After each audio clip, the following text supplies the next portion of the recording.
నమస్తే, welcome to Andhraprabha. నేను మనస్విని.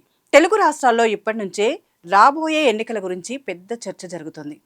ఎన్నికలకు తెలంగాణలో 2 ఏళ్లు, ఆంధ్రాలో 3 ఏళ్ల సమయం ఉన్నా ఎన్నికల గురించి ఇప్పుడే ఎందుకు మాట్లాడుకుంటున్నారు అనే అనుమానం కలగడం సాధ్యమే.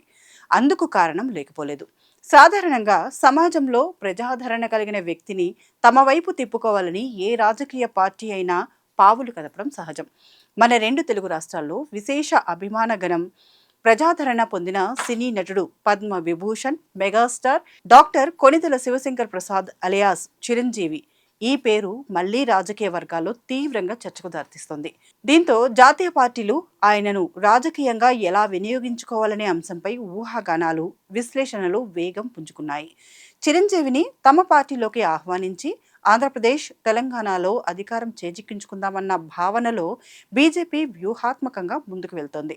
ఇటీవల కొన్ని అంశాలకు సంబంధించి ఆ పార్టీ జాతీయ నాయకుడు అమిత్ షా తెలంగాణ రాష్ట్ర బీజేపీ అధ్యక్షుడు రామచంద్రరావును చిరంజీవి వద్దకు పంపడం తెలిసిన విషయమే. అమిత్ షా ఏ సందేశం పంపారో బయటకి రాకపోయినప్పటికీ రాజకీయ వర్గాలలో మాత్రం దీనిపై విస్తృత చర్చలు జరిగాయి. దీనిని గమనించిన కాంగ్రెస్ పార్టీ కూడా వెంటనే అలర్ట్ అయి చిరంజీవి తమ పార్టీకి చెందిన వారేనన్న భావనను ప్రజల్లోకి తీసుకెళ్లే విధంగా వ్యూహాత్మకంగా పావులు కదిపింది. అయితే ఇటీవల కాలంలో చిరంజీవిని కొందరు రాజకీయ నాయకులు కలవడం, మర్యాదపూర్వక సమావేశాలు జరగడం రాజకీయ వర్గాల్లో ఆసక్తి రేపింది. అదే సమయంలో కాంగ్రెస్ తరపున చిరంజీవి సతీమణికి యాదాద్రి ఆలయ బోర్డు బాధ్యతల్లో చోటు కల్పించడం వెనుక బలమైన రాజకీయ సంకేతాలున్నాయని కొందరు విశ్లేషిస్తున్నారు. ఈ పరిణామాలను కాంగ్రెస్ పార్టీ తమ భవిష్యత్తు అధికారిక రాజకీయ వ్యూహంగా భావిస్తున్నాయి. ఆంధ్రప్రదేశ్లో తమ రాజకీయ బలాన్ని పెంచుకోవాలన్న స్పష్టమైన టార్గెట్తో బీజేపీ సామాజిక, రాజకీయ సమీకరణాలపై దృష్టి పెట్టిందనే విశ్లేషణలు ఉన్నాయి. సినీ రంగంలో చిరంజీవికి ఉన్న విశాలమైన అభిమాన వర్గం, సామాజిక అంగీకారం తమ పార్టీకి ప్రచారపరంగా ఎంతగానో ఉపయోగపడవచ్చని కొందరు రాజకీయ పరిశీలకులు అభిప్రాయపడుతున్నారు. ఇప్పటికే జనసేన అధినేత పవన్ కళ్యాణ్తో బీజేపీ పొత్తులో కొనసాగుతోంది. ఈ నేపథ్యంలో మెగా కుటుంబానికి చెందిన 2 అగ్రనాయకుల ప్రజాదరణను రాబోయే ఎన్నికల ప్రచారంలో ఉమ్మడిగా ఎలా ఉపయోగించుకోవాలనే కోణంలో కూడా అంతర్గత చర్చ నడుస్తోందట. అయితే దీనిపై బీజేపీ అధికారికంగా ఎలాంటి ప్రకటన చేయనప్పటికీ వారి వ్యూహాల్లో మాత్రం స్పష్టమైన మార్పులు కనిపిస్తున్నాయి. కాంగ్రెస్ లెక్కలు ఎలా ఉన్నాయి? తెలంగాణలో అధికారంలో ఉన్న కాంగ్రెస్ పార్టీ కూడా ప్రముఖ ప్రజాదరణ కలిగిన వ్యక్తులతో సత్సంబంధాలను నిరంతరం కొనసాగించాలని చూస్తోందనే అభిప్రాయాలు వ్యక్తమవుతున్నాయి. సినీ ప్రముఖుల ప్రభావాన్ని పార్టీకి అనుకూలంగా మలుచుకోవాలన్న ప్రయత్నాలు జాతీయ పార్టీలో సాధారణమే. చిరంజీవి వంటి వ్యక్తితో సాన్నిహిత్యం తమ పార్టీకి సానుకూల సంకేతాలు పంపగలదని కొందరు విశ్లేషకులు భావిస్తున్నారు. ఈ నేపథ్యంలోనే చిరంజీవి మా పార్టీకి చెందిన వారేనంటూ కాంగ్రెస్ నేతలు చెప్పుకొస్తున్నారు. 2028 ఎన్నికల్లో తెలంగాణ, ఆంధ్రప్రదేశ్లో ఆయనతో విస్తృతంగా ప్రచారం చేయించాలన్న భావనలో కాంగ్రెస్ ఉంది. అవసరమైతే కాంగ్రెస్ మరో అడుగు ముందుకు వేసి చిరంజీవిని ఆంధ్రప్రదేశ్లో ముఖ్యమంత్రి అభ్యర్థిగా ప్రకటించే అవకాశాలు కూడా లేకపోలేదని ప్రచారం సాగుతోంది. ఆంధ్రప్రదేశ్ రాజకీయాల్లో పవన్ కళ్యాణ్ ఇప్పటికే అత్యంత కీలక నాయకుడిగా ఎదిగారు. కూటమి రాజకీయాల్లో ఆయన పాత్ర మరింతగా పెరిగింది. భవిష్యత్తులో కూటమి సమీకరణాలు ఎలా మారతాయి, పవన్ కళ్యాణ్ పాత్ర ఎలా ఉంటుంది అనేది రాబోయే రాజకీయ పరిణామాలపై ఆధారపడి ఉంటుంది. అయితే కూటమి ప్రభుత్వం రాబోయే 15 ఏళ్ల అధికారంలో ఉంటుందని, అప్పటి వరకు కూటమికి నాయకుడిగా, ముఖ్యమంత్రిగా చంద్రబాబే ఉంటారని జనసేన అధినేత పవన్ కళ్యాణ్ స్వయంగా స్పష్టం చేసిన నేపథ్యంలో వేరే ఆలోచనలు ఉండకపోవచ్చన్న భావన సర్వత్రా వ్యక్తమవుతోంది. బీజేపీ అప్పటి వరకు నిజంగానే ఎదురు చూస్తుందా అన్న అనుమానాలు కూడా రాజకీయ వర్గాల్లో కలుగుతున్నాయి.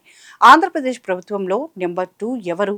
ఇప్పటికే ఆంధ్రప్రదేశ్లో నెంబర్ 2 స్థానంపై అంతర్గతంగా పెద్ద చర్చ జరుగుతోంది. ఒకవైపు నారా లోకేష్ పార్టీతో పాటు వివిధ ప్రభుత్వ శాఖలపై పూర్తి స్థాయి పట్టు సాధిస్తున్నాడు.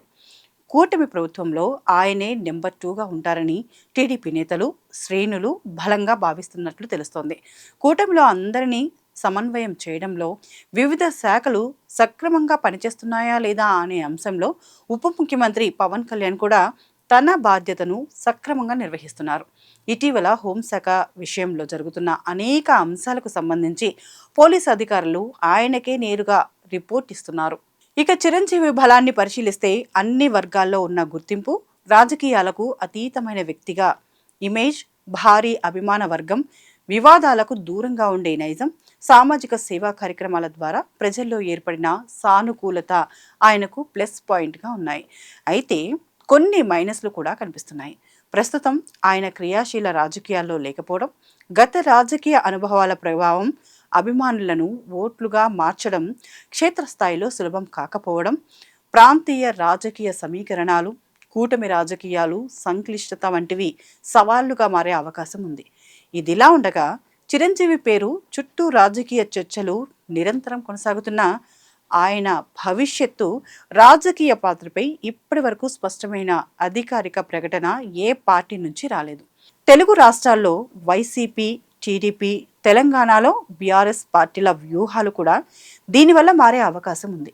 చివరికి ప్రజల తీర్పు, పార్టీల వ్యూహాలు, ఎన్నికల సమయానికి ఉండే రాజకీయ పరిస్థితులే ఈ సుదీర్ఘ చర్చకు సరైన సమాధానం చెప్పనున్నాయి. ఈ క్రమంలో ప్రభుత్వంలో పవన్ కళ్యాణ్ నెంబర్ 2గా వ్యవహరిస్తున్నారన్న భావన జనసేన నేతల్లో వ్యక్తమవుతోంది.